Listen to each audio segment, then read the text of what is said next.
there, viewers! Do you consider certain foods bad? For example, do you think carbs are your enemy? Fats are unhealthy? You need to stop doing this. You're creating an unhealthy relationship with food, which can be devastating in the long run. Unconscious thoughts of food being good or bad could be hindering your weight loss plans. In today's video, we'll be discussing why you have to stop labeling foods if you want to lose weight. Why should you understand your eating habits? What's wrong with associating morality with food? We'll be discussing all of these and more. Let's start with giving morality to food. When you label foods as good or bad, you're assigning morality to inanimate objects. But the only thing you end up doing is blaming yourself when you eat foods you designated as bad. You feel like you've done something wrong when you eat foods on the negative list. All food is nourishing, as it gives you the energy you need to do your daily functions. It just depends on how much food you eat and how much value your body is getting out of what you're eating. For instance, fast food may make you temporarily happy, but it can end up making you gain unnecessary weight in the long term.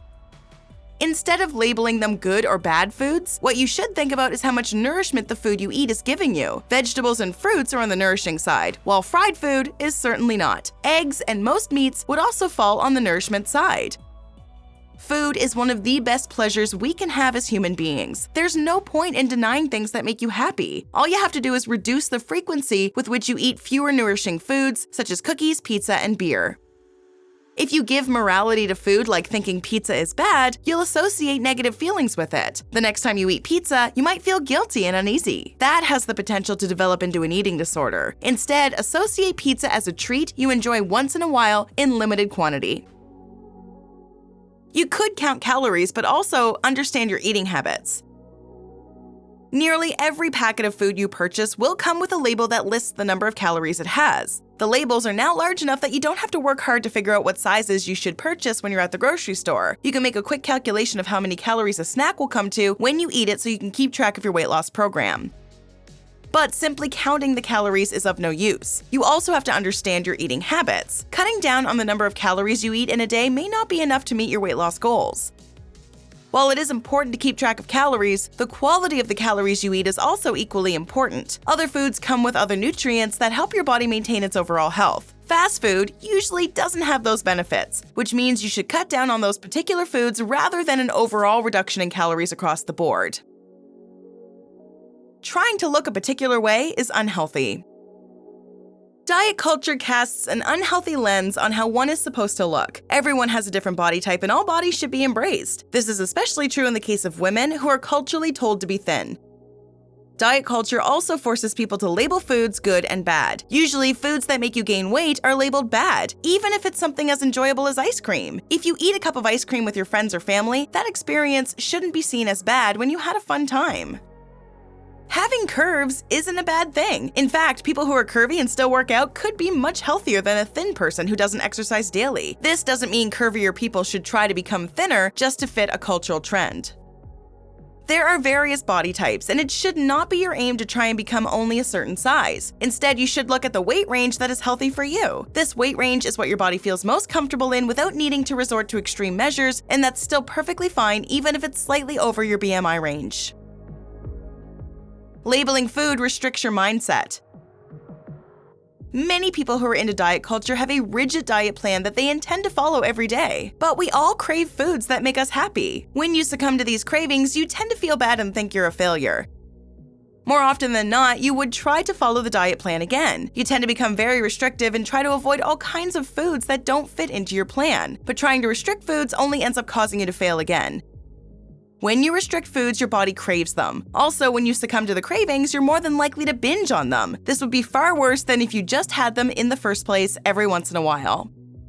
A restrictive mindset regarding food can even spill over into other parts of your life. You tend to become negative about other aspects too. Instead, you should have a mindset of abundance, which would allow you to be a bit freer with the food you eat without actually binging. Don't hate natural sugar. Foods that have natural sugars in them are harmless for the most part. It's the products that come with added sugars that you really need to keep a lookout for. Every product would have the quality of added sugar on its label, both in grams and percentages. In the past, all sugar had the same negative connotations to them with regard to weight gain. But the truth is, it's the added sugars that companies add to their products that you need to be wary of. Also, companies were able to hide behind various designations and alternate names for the sugar they have added, but now it's required by companies to clearly state that there are added sugars in the product and also show how much in relation to the overall makeup of the food. When you eat foods that are excessive in added sugars, it increases your weight and also your blood pressure. You would be more prone to sugar crashes and more at risk of diabetes. With the information on the labels, you can choose products that are low in added sugar and still have food that you can enjoy eating. So, does this mean you can eat fruits even though they have sugar in them? Absolutely! Fruits do contain fructose, but not in large quantities. Fructose is harmful to your metabolic health when you get it in large amounts. It is rather difficult to get that excessive amount from fruit. If you're still concerned, make sure you eat whole fruits instead of juicing them. Fruits are loaded with water and fiber. They also have enough chewing resistance. Wondering how that helps you? Well, this causes fruit to take longer to be eaten and digested, which is honestly a good thing. This means fructose in fruit will hit your liver slowly. Whole fruits also have soluble fiber that can help your body process sugar, feel full for longer, and reduce cholesterol levels.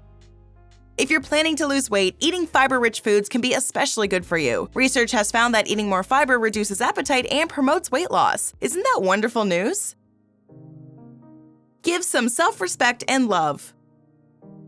Most of us would go above and beyond to take care of our loved ones, but at the same time, we tend to forget to take care of ourselves. It's important that you feel good about yourself, and this comes with being able to eat foods that you enjoy. Giving yourself nourishing food is the same as doing workouts. Not only does it burn calories, but a workout also ends up making you feel good about yourself. Eating good food and taking care of yourself gives you the same good feeling. When you have self-respect and love for yourself, you'll also eat the appropriate amount. Even if it's eating ice cream or splurging on some comfort food, you should eat to satisfy your craving, but not so much that you start to hate yourself. The best thing you can do is listen to your body. You can eat the food you desire when you're hungry, as long as you stop as soon as your body signals that it's full. If you continue to eat even after the hunger has been satisfied, then you end up overeating and putting on unhealthy weight. Choosing when to eat is essential, but it is equally important to maintain portion sizes. It's not wrong to eat food that's not wholly nourishing, but binging on it would be a no-no. Labeling food increases your stress about eating. Life is already stressful enough. Managing work and personal life isn't a cakewalk. Why add stress of eating into the mix? If you want to lead a happy and healthy life, you have to stop stressing about the food you eat. And for this, you need to stop labeling it as good or bad. If you eat something you consider bad, you'll end up overcompensating by resorting to unhealthy crash diets, overexercising, or feeling guilty. This could become a vicious cycle you'll find difficult to break. What does that result in? Even more stress, which is not good for your health at all. So it's best you don't think about food along the lines of good versus bad. Losing weight isn't a cakewalk, but it isn't impossible either. Interested in knowing more about weight loss facts? Let's keep the conversation going with a couple more videos, shall we? Watch 12 diet mistakes to avoid when you're trying to lose weight, or how much water you should drink to lose weight. Go ahead, click one, or better yet, watch both and learn more about healthy weight loss. Are you considering not labeling food after watching this video? Let us know in the comments below.